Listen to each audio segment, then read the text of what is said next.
You were never lost, reclaiming your cosmic blueprint. In 1945, buried beneath the sands of Nag Hammadi, a secret was unearthed. Among crumbling clay jars and decaying scrolls, one fragment stood apart, a hidden teaching known only as the 35th principle. It was a technology of consciousness, encoded in words, meant to awaken the architects of reality, the ones who had forgotten their design.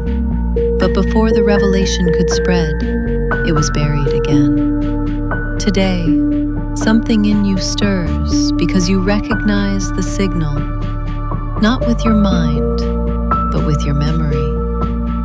You were never a spectator of the cosmos. You were never designed to obey or to conform. You are the architect, and the blueprints are already inside you. The Hieroglyph of You. You did not arrive in this world as a blank slate. You came encoded, luminous, carrying ancient songs woven into your cells, dreams inherited from stars that burned out before Earth even formed, and intricate blueprints folded just behind your ordinary sight. Modern science now glimpses what ancient mystics always knew. Through the emerging field of epigenetics, we understand that memory is not confined to the mind. It is written into the body itself. The triumphs, traumas, and longings of your ancestors hum quietly in your DNA, shaping your instincts, your fears, your callings. Neuroscience teaches us that in early life, the brain is radically plastic, malleable, absorbent. Between birth and age 7, we absorb culture, language, and belief without question. Not because we are gullible, but because our survival depends on it. And so, almost imperceptibly, 3 core distortions are installed. Separation. You are sealed inside your skin. The universe is mechanical, indifferent. Hierarchy. Knowledge and truth belong to institutions, temples, laboratories, thrones. Amnesia. Your magic, your power, your origin story, it lives somewhere far from you, always out of reach. The greatest prisons are those we learn to build ourselves. Education shifts from awakening innate genius to templating minds for the needs of industry. Religion, once the art of communion with the infinite, becomes a choreography of ceremonies devoid of direct contact. Science, once a wild dance of curiosity, calcifies into materialism, worshiping only what can be measured, dismissing the immeasurable as fantasy. And so, the architect within is lulled into a deep, enchanted sleep. The journey now is not to become something new. It is to awaken what was always already there. 2. The 35th parallel. Hermetic revelations. In the winter of 1945, on the edge of Egypt's desert, near a local farmer named Muhammad al-Saman, was digging for fertilizer when he struck something unexpected. A large, sealed clay jar. Inside, instead of treasure or relics, he found a collection of ancient manuscripts, brittle and glowing with the dust of centuries. Among these texts were fragments and versions of the Corpus Hermeticum, a collection of writings so old, so potent, that they predated most modern religions. Some point to Greco-Egyptian mystics, early philosophers, and spiritual scientists who fused Egyptian spiritual traditions with Greek metaphysics. Others suggest initiates of the Hermetic tradition, a secretive lineage seeking to preserve sacred knowledge through times of collapse. The writings are attributed to a legendary figure known as Hermes Trismegistus, thrice great Hermes, a mythical synthesis of the Egyptian god Thoth, god of wisdom, writing, and magic, and the Greek Hermes, messenger of the gods, patron of alchemy and transitions. But the authorship matters less than the message. The Hermetica was not designed for emperors or priests. It was meant for anyone courageous enough to remember. Unlike religious dogma, these texts did not demand belief. They offered a kind of operating manual for reality itself. Among their teachings, 3 stand out like burning pillars. The Mirror Mandate. As above, so below. As within, so without.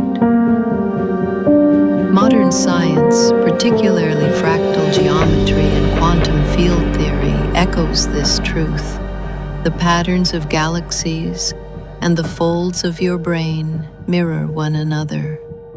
Your thoughts are not isolated events inside your head. They are ripples on the fabric of space-time itself. Reality is not something happening to you. You are weaving it every moment, like a loom spins unseen threads into cloth. The Alchemy Paradox. To gain the world, lose yourself. The modern world encourages the construction of a persona, an artificial self built from resumes, achievements, social profiles, and identities. But Hermetic wisdom reveals the paradox. The tighter you cling to the performance self, the farther you drift from true influence.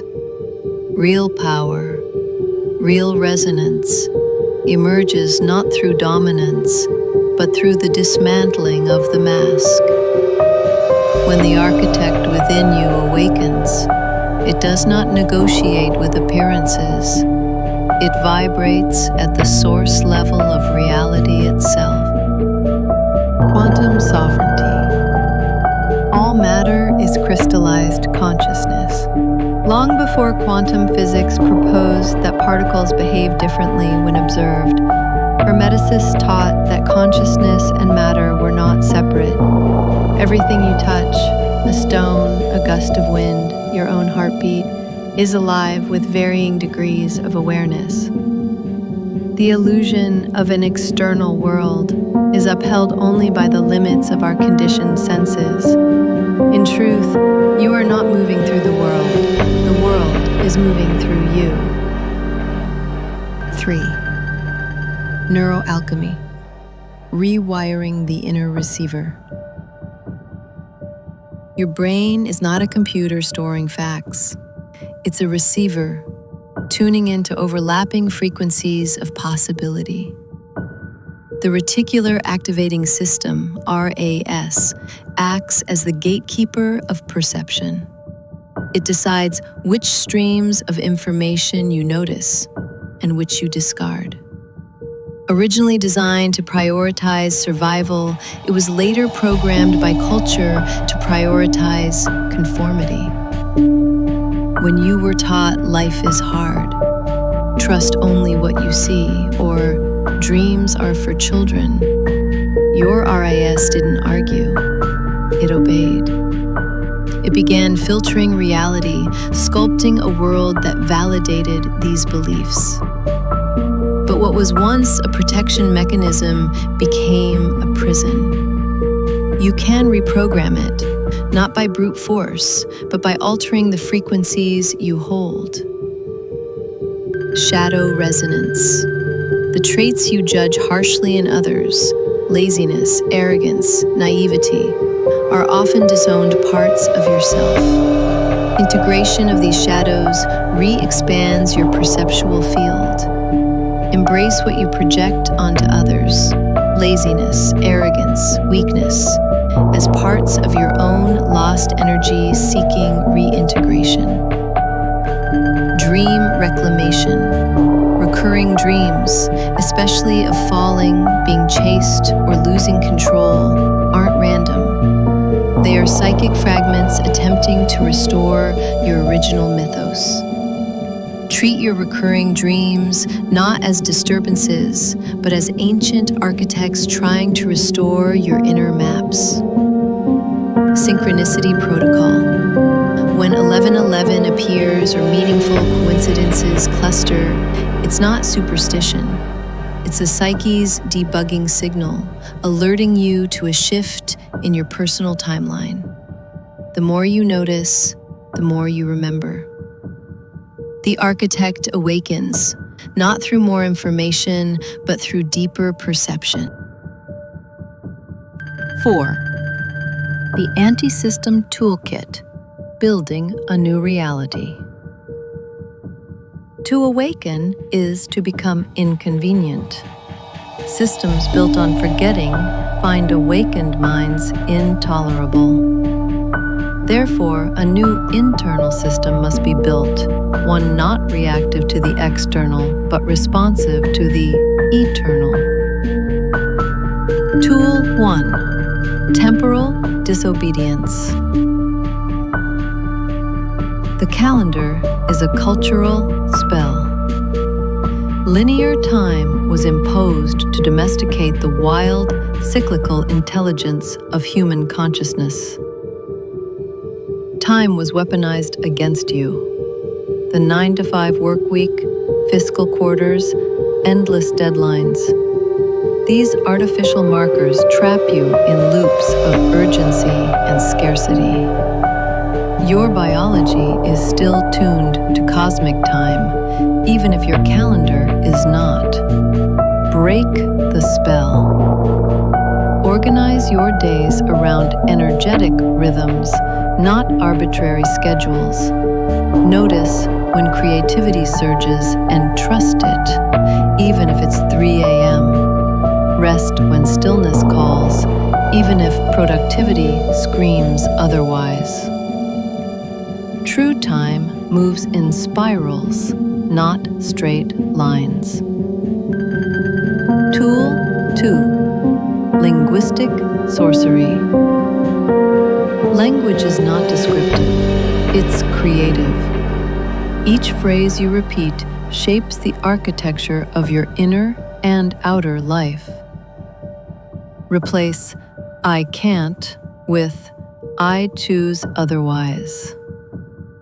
Retire guilt. It's a synthetic emotion cultivated for control. Words are the code. Language doesn't describe reality. It shapes it. Speak as if you are scripting a world you want to live inside. Certain songs, certain landscapes, certain fears. These are not accidents. They are coordinates. Follow them and you follow yourself home. Tool 3. Quantum archaeology. Your DNA is not just biological, it's archival. Stored within you are records of civilizations long erased, of experiments conducted among stars, of blueprints for futures you've glimpsed only in dreams. To access them, enter altered states through meditation, lucid dreaming, or trance writing. Pay attention to irrational attractions. Why certain songs make your bones ache. Why certain landscapes feel like home. You are not building yourself anew. You are excavating the architect already waiting.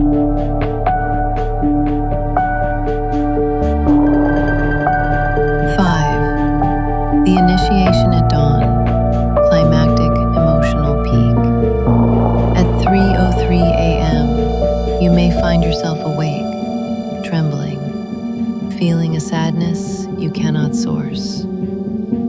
You may feel terror without danger, love without object.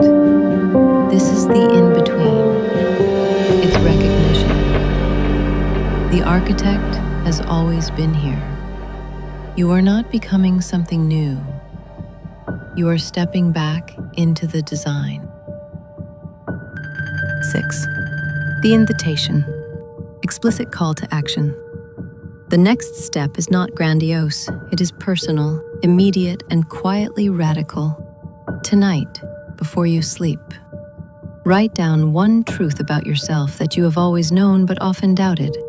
Place it under your pillow. Sleep not with worry, but with remembrance. In the morning, notice what synchronicities emerge, what forgotten strengths begin to animate you. This is not magic in the traditional sense. It is quantum recalibration. The field responds not to force, but to coherence, align, and reality reshapes around you. 7. The secret key for those who stay until the end. If you are still here, then know this. The Tesseract breathes inside you. The Tesseract, a cube within a cube, unfolding across dimensions, represents your consciousness extending beyond linear time. Visualize it. Meditate on its movement. Feel yourself rotating not forward but inward and outward simultaneously. You are not trapped in cause and effect. You are an architect in a living, multidimensional blueprint. Closing reflection. As we draw back from the personal story, a deeper truth emerges. You are not a small being lost inside an endless, expanding cosmos. You are the very fabric of that cosmos, folded, concentrated, and dreaming itself awake through your eyes. They told you reality was external, fixed, indifferent. They told you meaning was something you had to earn, and power was something reserved for others. But those were only stories designed to keep you forgetful. The universe does not expand outward from some distant event. It expands through you. Through your memories reigniting, your voice reclaiming its resonance, your mind remembering how to shape reality instead of simply reacting to it. The images you see across time, visions, archetypes, sudden bursts of déjà vu, are not hallucinations. They are echoes of the architect within you stirring. And no gatekeeper stands between you and that source. The door has always been there, invisible and immediate. The only key you ever needed was a single courageous act to remember what was buried under layers of fear, conditioning, and imitation.